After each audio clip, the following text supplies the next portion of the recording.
Bonjour à tous, ici MangaNimFan. On se retrouve aujourd'hui pour la deuxième review de la journée. Et quoi de mieux que de profiter du plein air et de parler de Grand Blue. Tome 4, publié chez Mayan Édition. Je suis d'accord, ça fait longtemps que j'ai lu du Grand Blue. Le rythme de production au Québec est atroce. Vous arrivez au tome 10, on est encore au tome 4. Fait que j'ai fait une commande en France en espérant qu'elle arrive pour avoir les prochains tomes parce que j'étais cœuré. Et vous le voyez aussi, Kingdom est une de mes séries préférées et j'ai pas la suite. Mais Yann, si vous entendez ce message, j'ai besoin de mes tombes. Je sais que vous n'êtes pas responsable du fait que je ne suis pas encore au Québec. Mais bon. On reprend Grand Blue avec la préparation vers leur voyage à Okinawa. Et donc, on commence avec nos héros qui sont totalement en mode Okinawa. Mais bien sûr, on va avoir un petit party chez Yori au départ, qui tourne, qui est pas le meilleur chapitre que j'ai lu de Grand Blue. C'est pas le plus long, mais c'est ça la vie. Ensuite, on va avoir un chapitre où ils vont se promener de boulot en boulot, vont finir par devenir barmaid, lui et son ami. Kawamashi, je pense son nom. Le fan d'anime. Donc, les deux vont devenir serveurs dans un bar.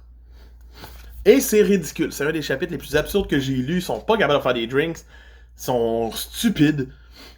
Puis ils se font passer presque pour gays sans le vouloir à la fin. Ensuite, on va les voir aller magasiner. Ouais, magasiner dans une boutique de plongée. En gang, tout le club au grand complet. Shiza va avoir des beaux petits moments. Face peinturée aussi. Aina,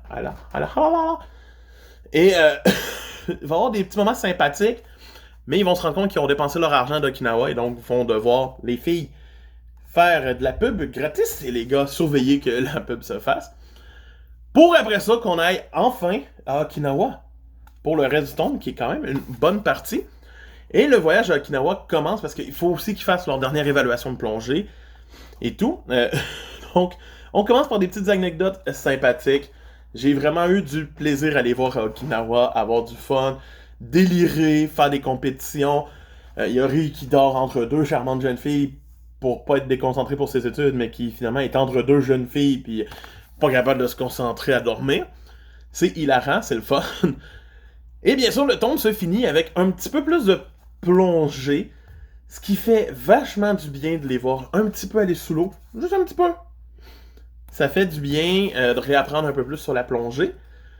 J'ai vraiment aimé l'ambiance du tome. C'est pas le meilleur tome que j'ai lu de Grand Blue, mais pour moi, ça reste un tome qui s'en va dans la bonne direction et qui a l'air de vouloir m'en donner plus. J'ai hâte de lire le tome 5, ça c'est sûr. J'ai hâte de rire à chaque fois.